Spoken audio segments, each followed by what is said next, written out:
This is a beginner's guide for women who want to buy dumbbells for at-home workouts. Someone asked me the other day, do you have a video about which weights I need to buy as a beginner to start weight training? So here it is. And I thought I'd answer this question by talking about the dumbbells I first bought when I started weight training at home in my 40s. I want you to buy dumbbells that are a good investment that last you long term, don't sit around gathering dust, and don't end up in landfill.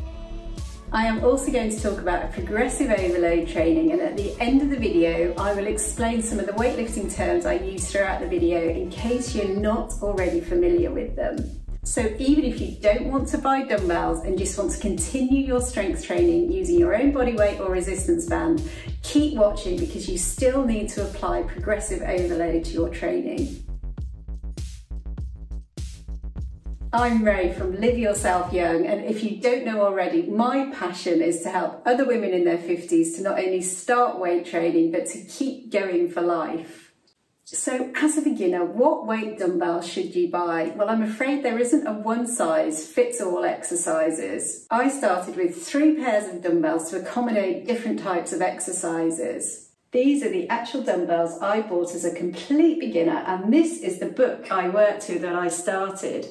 Jennifer Nicole Lee was in the press a lot at that time with her inspirational weight loss story and achieving her goal of winning Miss Bikini America in 2005, and she had created a home exercise system. She inspired me, and with her motto, "Strong is the new skinny," I set to work. In the book, she talks about the essential pieces of equipment I would need to follow her workouts at home, and she suggested 3 sets of dumbbells, 1 heavy, 1 medium and 1 light. She recommended £15 or £12 for heavy, 1 set of £10 for medium and 1 set of £5 for light. Women generally underestimate the amount of weight we can lift, and I was typical of this, so I went for lighter weights. I bought 1 pair of £3 for my light weights, which is about 1.36 kilos, 1 pair of 3 kilos for medium weight and 1 pair of 5 kilos for my heavy weight.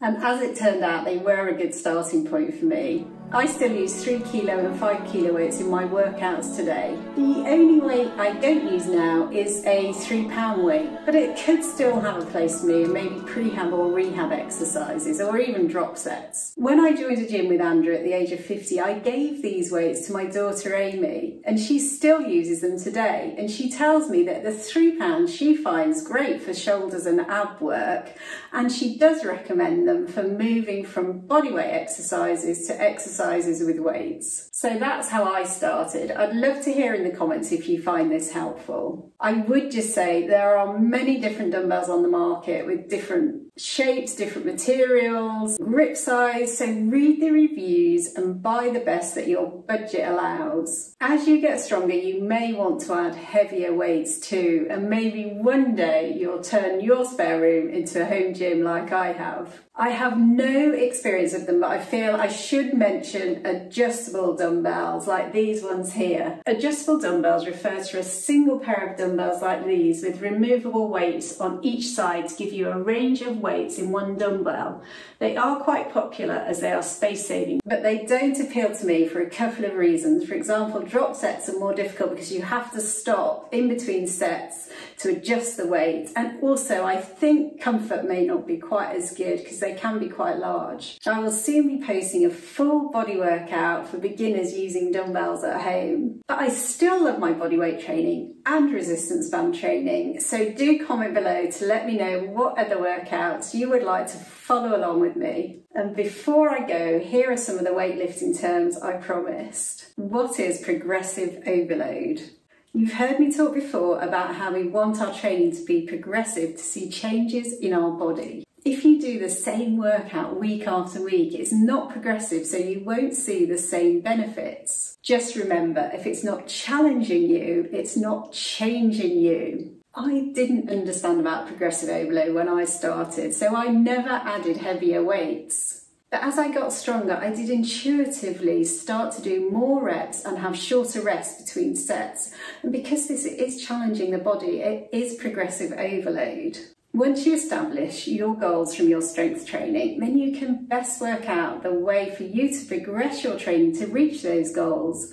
It may be increasing the weight, or it may be increasing the volume like I did, increasing the number of reps or sets. Other ways to progress are to reduce the rest time between sets, or you could increase the time your muscles are under tension, or maybe increase the frequency of your training. Make sure you're using mind-muscle connection and keeping good form. I often find I can fatigue my muscles with a lighter weight. The key is to be increasing the difficulty of the exercise. Remember, if it isn't challenging you, it isn't changing you. What's a rep? Rep is an abbreviation for repetition. Let's use a bicep curl with a dumbbell as an example. Each time you lift your weight up and bring it back down, that is 1 rep. What's a set? A set is the number of reps you perform before you rest. It's a common workout strategy to do 3 to 4 sets of exercise with a short rest between each set. What's time under tension? Time under tension is the total amount of time your muscle is held under tension during an exercise. To use this technique, you will perform the movements at a slower tempo, and you may need a lighter weight for this, because the longer your muscle is held under tension, the more difficult it is for you to sustain.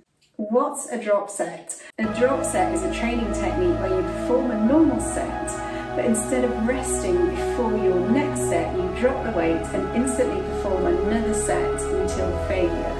What's mind-muscle connection? Mind-muscle connection is basically the ability to be mindful of and thinking of the muscle that you are training during the exercise. What is form? Form is a specific way of performing an exercise, performing the exercise correctly to avoid injury, avoid cheating, and to increase strength. Thanks for watching, and as always, I look forward to seeing you next time. Do let me know in the comments if you go and buy some dumbbells so you can follow along with me in the full body workout for beginners using dumbbells.